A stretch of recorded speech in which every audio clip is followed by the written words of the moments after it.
એ આપણા સૌના માટે મહત્વનો વિષય છે.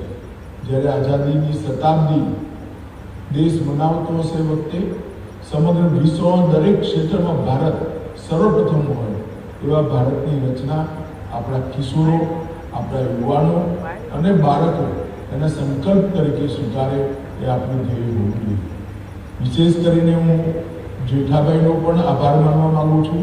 જેઠાભાઈનો ખૂબ આગ્રહ હતો કે હું ત્યાં આવું અને આ કાર્યક્રમમાં ઉપસ્થિત રહું. જેઠાભાઈએ આ કાર્યક્રમ માટે, એની રચના માટે અને યુનિવર્સિટીના બધા વિકાસના કામો માટે ખૂબ મહેનત કરી છે. સૌ ધારાસભ્યશ્રીઓ, સંસદ સભ્યો અને વિધાનસભાના ઉપાધ્યક્ષ અને નાફેડના ચેરમેન જેઠાભાઈને હું ખૂબ ખૂબ શુભેચ્છા આપું છું. ફરી એકવાર આપ સૌની ક્ષમા પ્રાર્થના કરી મારી વાત પૂરી કરું છું. ફરીવાર હું આવીશ ત્યારે જરૂર ગુરુ ગોવિંદ યુનિવર્સિટીમાં આવીશ. ધન્યવાદ. વંદે માતરમ. માનનીય શ્રી ગૃહમંત્રીનો આપણે ખૂબ ખૂબ આભાર માન્યો કે વર્ચ્યુઅલ આપણી વચ્ચે ઉપસ્થિત રહ્યા અને એમની ઉર્જા અને શુભેચ્છા આ યુનિવર્સિટી સાથે છે અને હંમેશા રહેશે. અને હવે માનનીય શ્રી ગૃહમંત્રી વતી આજના આ લોકાર્પણ અને ભૂમિપૂજન સમારોહ માટે હું વિનંતી કરીશ માનનીય શ્રી જેઠાભાઈ આરી, આપણા વિધાનસભાના ઉપાધ્યક્ષ. ઉપરવાસમાં ભારે વરસાદ બાદ બનાસકાંઠાના અમીરગઢના કાકવાડા ગામે બનાસ નદીમાં આવ્યું છે પાણી. બનાસ નદીમાં પાણી આવતા શાળાએ જતા બાળકોને મુશ્કેલી નડી રહી છે. બનાસ નદીમાં કેડસામાં પાણી વહેતા થયા છે અને વાલીઓએ બાળકોને ખભે ઊંચકીને રસ્તો પાર કરાવ્યો છે. બનાસ નદીના સામેના છેડે કાકવાડા સહિતના અનેક ગામડાઓ આવેલા છે અને નદીના પાણી આવતા સામા કાંઠે જવા માટે પાણીમાં થઈને જોખમી રીતે પસાર થવું પડે છે. કાકવાડા ગામના અનેક લોકોના નદીના સામા કાંઠે ખેતર પણ આવેલા છે. પશુપાલનનો વ્યવસાય કરતા લોકોને માથે દૂધ ઉપાડીને નદીમાંથી પસાર થવું પડે છે. 19 કરોડના ખર્ચે બ્રિજ મંજૂર થયો, પરંતુ હજુ સુધી આ બ્રિજ નથી બન્યો અને લોકોના માથે આ પરેશાની છે. નર્મદાના ઝરવાણી ગામના લોકોની હાલત કફોડી બની છે. ચોમાસાની સિઝનમાં એક વિસ્તારમાંથી બીજા વિસ્તારમાં આવવા કે જવા માટે જીવના જોખમે અવરજવર કરવી પડે છે. ગુરુદેશ્વર તાલુકાના ઝરવાણી ગામે વસવાટ કરતા લોકો ચોમાસાની સિઝનમાં જીવના જોખમે ગામમાંથી પસાર થાય છે. વહેતી ખાડી પરથી અવરજવર કરે છે.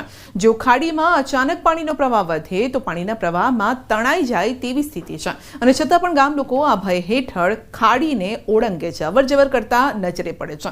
ગામ લોકોએ ભેગા મળી અને દેડકા ફળિયામાંથી મેળા ફળિયા વચ્ચે વહેતી ખાડી પરથી જ અવરજવર કરવા વીજ થાંભલા ગોઠવી દીધા છે. અવરજવરની કામ ચલાવ વ્યવસ્થા તેઓએ જાતે જ કરી છે. અમે અગાઉ જે પુલ માટે મંજૂરી માંગેલી હતી, વીજળીના થાંભલા એમ પડી રહ્યા હતા, એ રીતના એટલે એ થાંભલા લઈ આવીને અમે પાણીના રહેણાંક પણ અમે પુલ બનાવ્યો છે. એ પોતા અમારા ફળિયાના જેટલા બી મિત્રો હતા 50-60 એ લોકો બધા મિત્રોએ ભેગા મળીને આ જીવનના જોખમ માટે એક પુલ બનાવ્યો છે. ઝાલોદ દાહોદના ઝાલોદ તાલુકાનો કાલી 2 ડેમ ઓવરફ્લો થયો છે. કાલી 2 ડેમની કુલ સપાટી 257 મીટર છે અને ત્યારે હાલ 257.05 મીટરથી કાલી 2 ડેમ ઓવરફ્લો થયો છે. ઝાલોદ તાલુકાના કાલી 2 ડેમમાં અત્યાર સુધીમાં 112 mm વરસાદ નોંધાયો છે અને 124 ક્યુસેક પાણીની આવક સાથે ડેમ ઓવરફ્લો થયો છે. ઉપરવાસમાં પડેલા ભારે વરસાદના પગલે કાલી 2 ડેમ ઓવરફ્લો થયો છે. નીચાણવાળા ગામોને તંત્ર દ્વારા એલર્ટ પણ અપાયું છે. સિઝનના પહેલા જ વરસાદમાં કાલી 2 ડેમ ઓવરફ્લો થયો. વધુ અપડેટ મેળવીશું સંવાદદાતા સૌરભ પાસેથી. જી સૌરભ, દાહોદમાં આ વખતે સારો એવો વરસાદ છે અને ડેમમાં પણ અત્યારે પાણી ભરપૂર છે. જી બિલકુલ કહી શકાય કે જે ઝાલોદ તાલુકાનો કાળીટુ ડેમ છે તે અત્યારે ઓવરફ્લો થયો છે. કાળીટુ ડેમની જે કુલ સપાટી છે તે 257 મીટર છે અને હાલ 257.05 મીટરથી જે કાળીટુ ડેમ છે તે ઓવરફ્લો થયો છે. જોકે ઝાલોદ તાલુકાનો જે કાળીટુ ડેમ છે તેમાં અત્યાર સુધીમાં 112 mm વરસાદ નોંધાયો હતો અને 124 ક્યુસેક પાણીની આવક સાથે જે આ ડેમ ઓવરફ્લો થવા પામ્યો હતો. જોકે કહી શકાય કે ઉપરવાસમાં જે પડેલ ભારે વરસાદના કારણે જે કાળીટુ ડેમ ઓવરફ્લો થયો હતો અને હાલ તંત્ર દ્વારા નીચાણવાળા વિસ્તારોને પણ એલર્ટ આપી દેવામાં આવી છે. જોકે સિઝનના પહેલા જ વરસાદમાં જે કાળીટુ ડેમ ઓવરફ્લો થતા ડેમ છલોછલ ભરાઈ ચૂક્યો છે. જી આપનો આભાર. યાત્રાધામ દ્વારકામાં વહેલી સવારથી જ વરસાદનું આગમન. વહેલી સવારે 7 વાગ્યાથી 11 વાગ્યા સુધીમાં 2 ઇંચ વરસાદ વરસ્યો છે. મુખ્ય બજારમાંથી વરસાદી પાણી વહેતા થયા છે અને દ્વારકા સહિત ગ્રામ્ય પંથકમાં વરસાદ નોંધાયો છે. દ્વારકાના કલ્યાણપુર તાલુકામાં પણ સાર્વત્રિક વરસાદ છે. રાવલ, પાનેલી, ટંકારિયા, કલ્યાણપુર સહિતના ગામમાં સારો વરસાદ છે.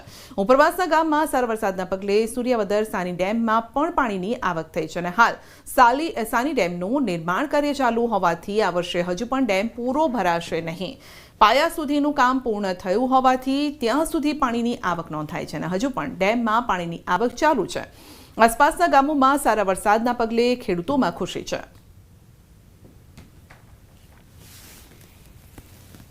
તો વડોદરા જિલ્લાના કેટલાક ભાગોમાં ભારે વરસાદ છે. શિનોર પંથકમાં સવારથી વરસાદ જામ્યો છે. વરસાદી માહોલ સવારથી જ છે. આકાશમાં જોવા મળ્યા છે કાળા ડિબાંગ વાદળો.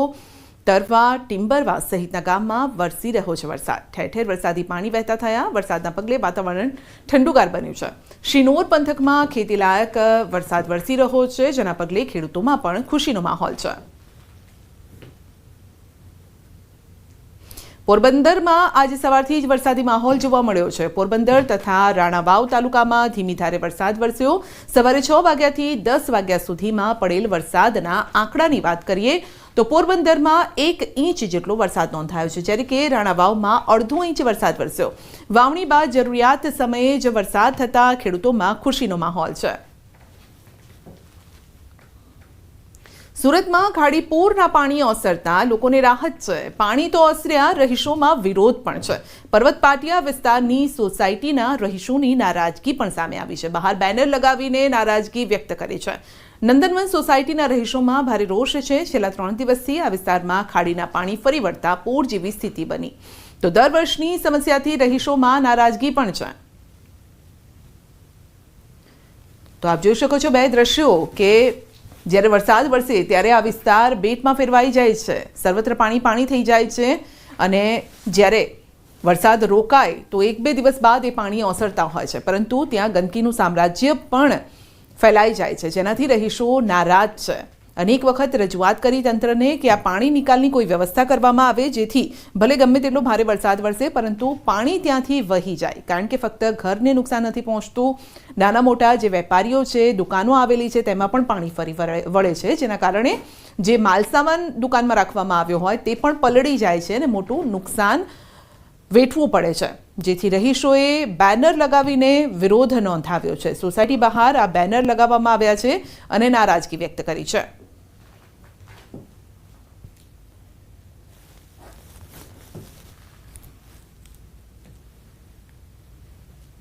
તો સુરતમાં મીઠી ખાડીના પાણીએ ભારે તબાહી મચાવી અને હવે વરસાદે વિરામ લીધો છે અને છતાં પણ વરસાદના વિરામ બાદ પણ પાણી હવે થોડાક ઉતરી રહ્યા છે. બીજી તરફ તંત્રની ટીમે સફાઈ અભિયાન શરૂ કર્યું છે.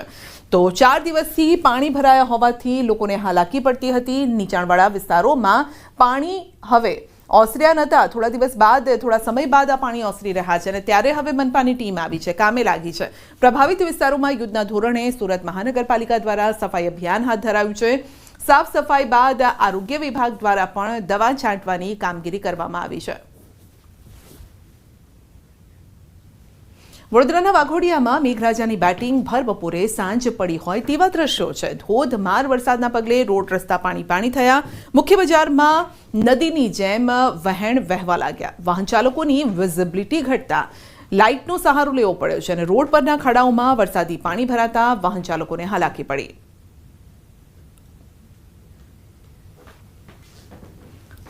વડોદરાના શિનોરની નર્મદા નદીમાં આવ્યા છે નવા નીર. ઉપરવાસમાં સતત વરસી રહેલા વરસાદના પગલે નર્મદા નદીમાં પાણીની આવક વધી છે.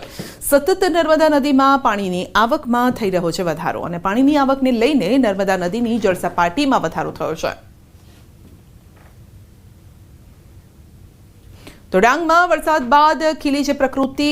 ભંભાઈ ધોધના મનમોહક દ્રશ્યો સામે આવ્યા. 100 મીટરની ઊંચાઈએથી પડે છે ધોધ અને ધોધ સક્રિય થતા પ્રવાસીઓ ઝૂમી ઉઠ્યા છે.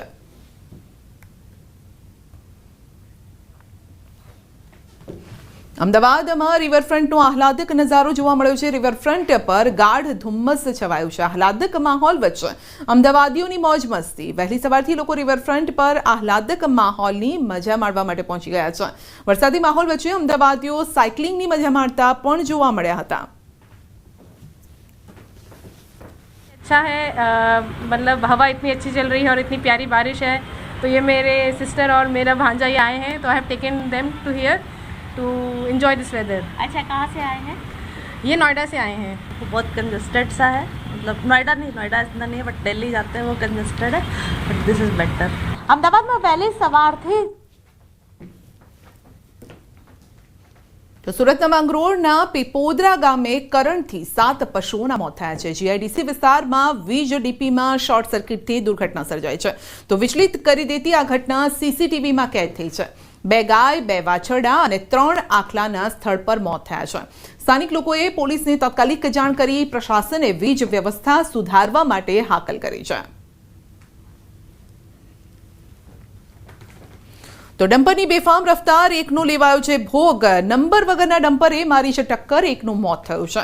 બનાસકાંઠાના પાલનપુરમાં થયો છે અકસ્માત। હચમચાવી નાખતો આ બનાવ, અકસ્માતની આ ઘટના સીસીટીવીમાં કેદ થઈ છે। એરોમા સર્કલ પાસે ડમ્પર ચાલકે બાઇક ચાલકને કચડ્યો છે અને બાઇકને ટક્કર મારી બાઇક ચાલકને 15 ફૂટ સુધી ઘસડ્યો હતો। એક્ટિવા પર જતા યુવકનું સ્થળ પર જ મોત થયું છે। એક્ટિવા ચાલકે હેલ્મેટ પહેર્યું હતું, માથા પરથી ટાયર પણ ફરી વળ્યું છે। અકસ્માત કરીને ડમ્પર ચાલક ફરાર થઈ ગયો છે। પાલનપુર પશ્ચિમ પોલીસે તપાસ શરૂ કરી છે। શહેરોમાં ડમ્પર ચાલકો બન્યા છે બેફામ, નિર્દોષોનો લેવાઈ રહ્યો છે ભોગ।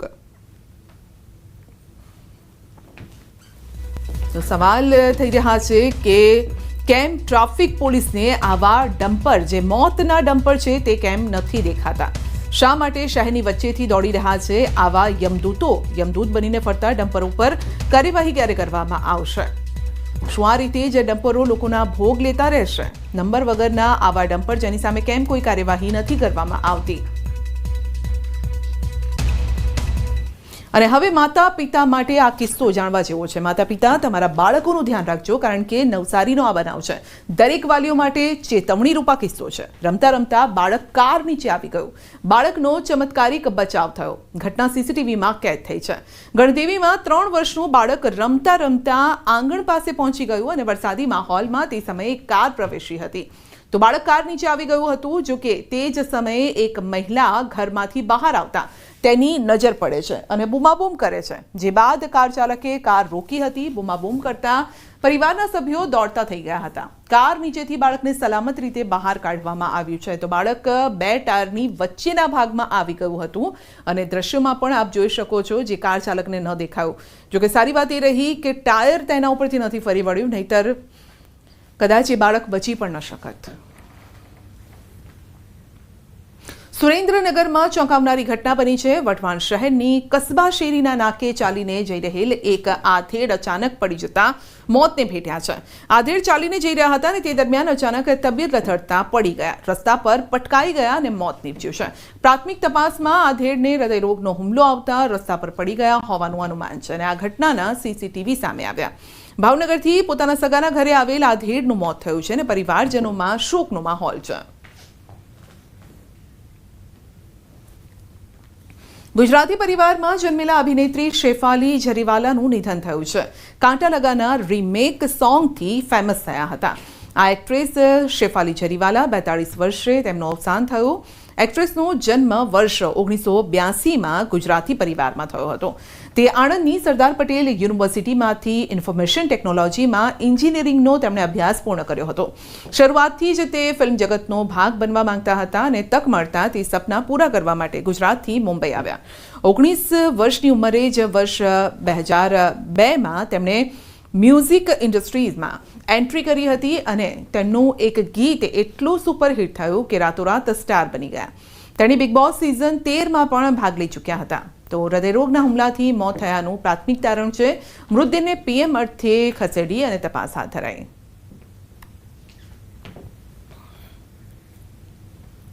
વિસાવદર એમએલએ ગોપાલ ઇટાલિયાનું મોટું નિવેદન છે કે મને જીતાડવા ભાજપના કેટલાક કાર્યકરોની મદદ મળી છે, ભાજપના કેટલાક સન્નિષ્ઠે આગેવાનોની મદદ મને મળી છે, તો સરકારી કર્મચારીઓએ પણ નિષ્ઠાથી કામગીરી કરી છે। મળીને હારે હાલવાનું હોય છે અને મને ખુશી એ વાતની છે ભાજપમાંથી અનેક લોકોએ સહયોગ કર્યો છે। કેમ નહીં? કેમ કે ભાજપમાં પણ હોય, ભલે સત્ય તો એ જાણતા હતા ને કે કયો માણસ છે અને કેવી વિચારો ધરાવે છે, તો સ્વાભાવિક છે ભાજપના મિત્રોએ પણ સારી મદદ કરી છે। વેપારીઓએ મદદ કરી છે, સરકારી તંત્રમાં રહેલા નાના માણસોએ ખૂબ નિષ્ઠાથી કામ કર્યું છે. મારી તરફેણમાં નહીં, કોઈની વિરુદ્ધમાં નહીં, સંવિધાનની તરફેણમાં સરકારી માણસોએ ખૂબ સારું, નાના નાના કર્મચારીઓ હતા ક્લાસ 3 લેવલ સુધીના, એમણે નિષ્ઠાથી કામ કર્યું છે.